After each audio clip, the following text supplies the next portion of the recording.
Okay guys, so pabalik na kami sa bus at sana hindi kami iwan. Since hindi naman kami makakapasok na dun sa... At dito yung pinanggalingan namin kanina nung packet kami ng Genting Highland.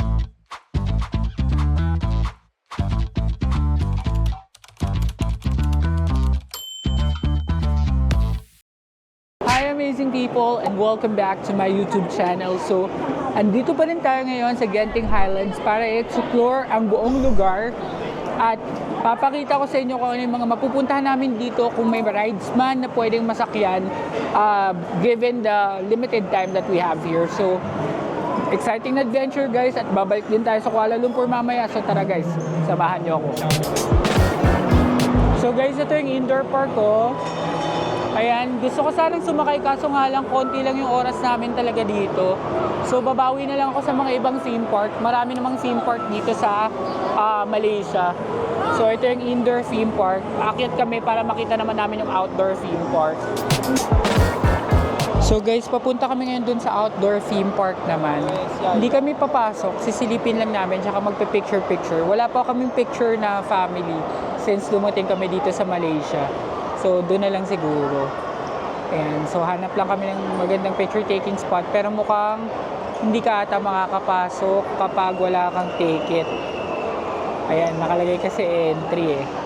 Dito yun sa pinaka-basement guys. Dito yung entrance papunta dun sa outdoor theme park. So, yan guys. Dito yung entrance. Pero hindi kasama yung ticket na to sa binook namin guys. Pero pwede kayo mag-book nito sa Klook. Yan, hanapin nyo na lang sa Klook guys. Dito yun sa baba. So, hindi pala kami makakapag-picture dito. Pala kung makakapag-picture kami. So, labas na kami guys. Baka bumaba na kami para hindi kami gahulin sa oras. So guys, since hindi naman kami makakapasok na dun sa outdoor theme park, we decided na sasakay na kami ulit ng cable car pababa at doon kami mag-grocery sa may Gloria Outlets sa Genting Outlets, and meron din kami nakitang grocery doon sa may cable car station. So papunta na kami doon sa cable car para maaga din kami makabalik. Okay guys, so kami na, malapit na kami. Ito na guys, sakay na tayo ulit, pababa na ng cable car station. Okay guys, so and mas okay na. Magkakatabi kami ngayon. And ito yung view. Maganda yung view ko ngayon. Ito yung sinasabi ko na view ng outdoor theme park. Ayan. So makikita nyo, may foggy pa talaga. Ayan.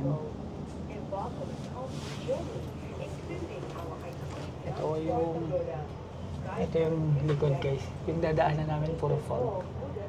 Kasi umulan pa. So enjoyin muna natin ang view. So guys, ito ang view ng cable car. Papunta na ang Chinsui Station. Kung saan makikita niyo yung pagoda. Ayan, grabe. Ang taas. Ito na yung Chinsui Station guys. So guys, ito yung pagoda. Madadaanan nito. Ayan. Yan. Ganda niya. Ito yung pababa guys.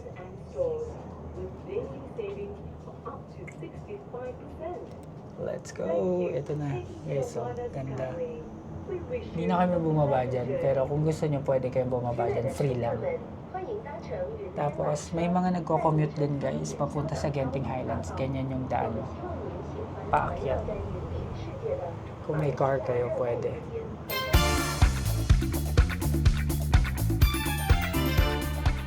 Okay guys, so nandito na kami sa Awana Station at dito yung pinanggalingan namin kanina nung paakyat kami ng Genting Highlands.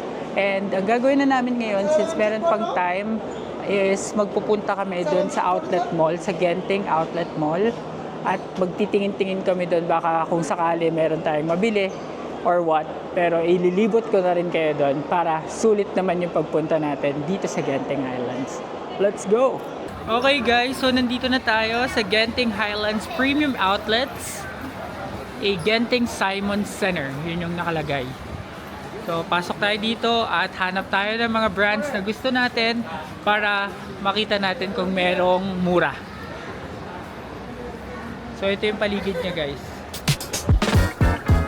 Alright guys, so ito yung makikita nyo, parang ano lang to guys, hacienda outlet sa silang sa atin. And then parang yung napuntahan ko din sa Japan. Ang dami kong napuntahan na ganito yung vibe eh. Guys, balikan nyo na lang. Nakalimutan ko na yung mga pangalan. So, iba't ibang premium outlets to. Pero ang bala kong puntahan yung Coach.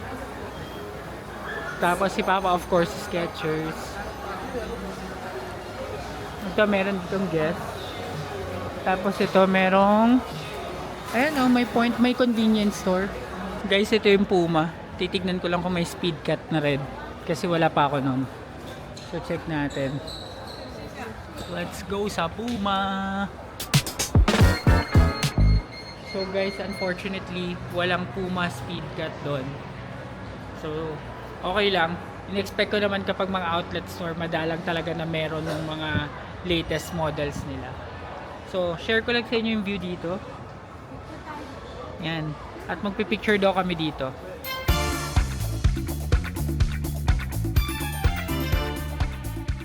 Guys, ito na yung Coach. So, magtitingin lang kami dito sa Coach kung may mura talaga. Let's go! Okay guys, so galing kami sa Coach and ang daming magaganda, grabe. Kaso nga lang talaga nagtitipid ako ngayon. So next time na lang. So naghahanap lang kami ng makakain or may inom. Parking lot na yata ito eh. Ayan oh, parking lot na eh. Wait ka na lang. Ayan, so hanap tayo may inom. Tapos sinahanap pa rin namin yung Skechers. Guys, ito na yung Skechers. Bandang dulo pala to. So let's check it out. Kadalasan guys, di na ako nakakapag-vlog sa loob kasi bawal. So ito, try natin.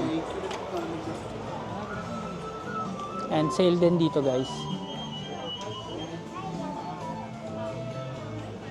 Yan yung mga items nila.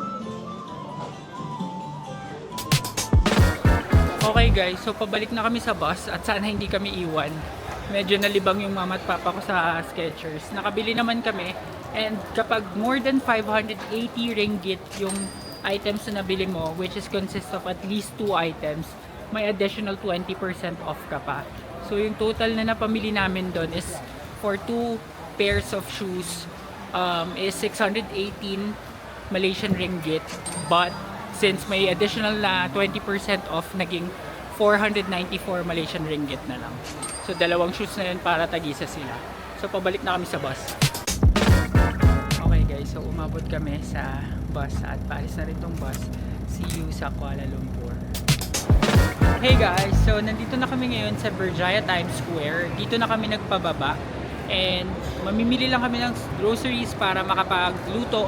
Ma-maximize namin yung unit na pinag-stayan namin ngayon sa Agile and para mas makatipid din. So may grocery dito and for some other time, lilibutin natin yung buong mall dahil may indoor theme park din dito. But for now, we'll just stick to buying some groceries. Sandali lang guys.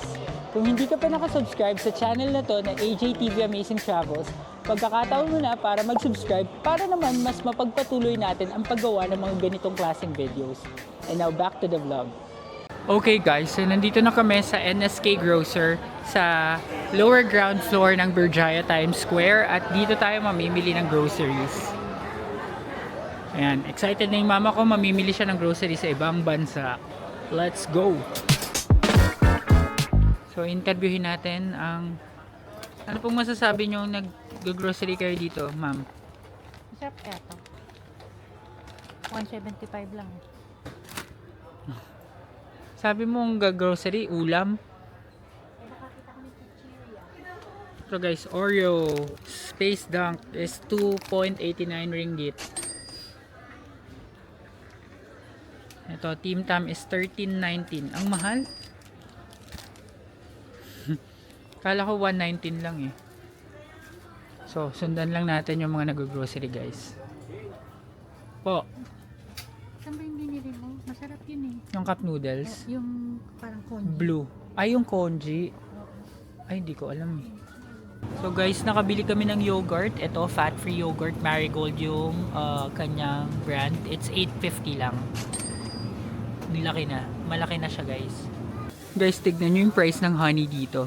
10.50 ringgit lang. Sobrang malaki na. Ayan. So, di ba? Murang-mura yung honey dito. Nag-hoard ako nung nagpunta ako sa Kota Kinabalu last year. So, baka mag-hoard ako ulit ngayon. So, goods to guys. Honey. Said yung title. Pati yung peanut butter niya. Meron silang high protein na peanut butter. 14.49 lang. Guys, tignan nyo yung melon kung gaano kalalaki. 6.99 per kilo. So, halimbawa ito, 7.33. Ayan, yung banana din nila ang lalaki.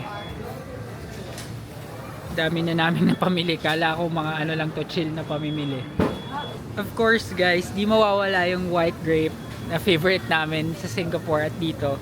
So, 9.99 yan. Yung isang ganito na white grape. Etong red grape naman, same din, 9.99.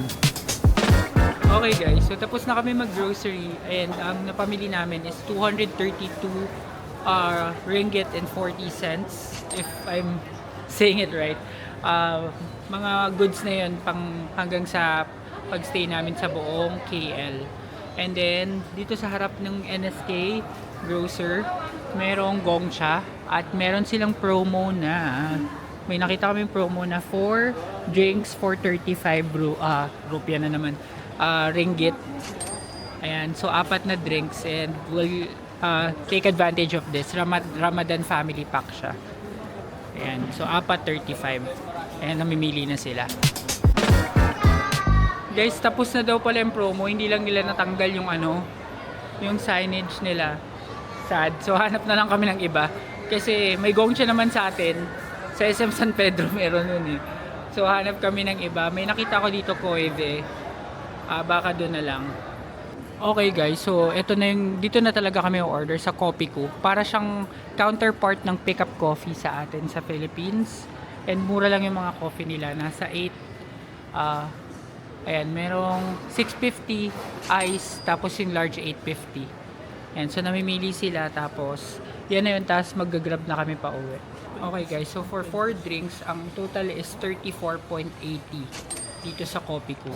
Iti-take out na namin to, doon na kami iinom sa aming unit at pabalik na rin kami, mag-grab na lang kami. Malapit na lang naman to, pwede ngang i-walking distance, pero since marami kami na grocery, kailangan mag-grab. Alright, so guys, nakabalik na kami dito sa aming unit sa Agile Suites at nakakapagod ang haba ng day na to. At dahil dyan, i-end ko na muna ang vlog na ito. Maraming salamat sa lahat ng nanood at sumuporta ng episode na ito ng ating Kuala Lumpur, Singapore vlogs. At kung nagustuhan ninyo ang video ito, please give me a like, comment, share, and subscribe to my channel. And do not forget to hit the notification bell para updated kayo sa aking future vlogs. Abangan ang isa na namang exciting episode ng ating series sa susunod na upload. Yun lang guys, maraming salamat. Bye!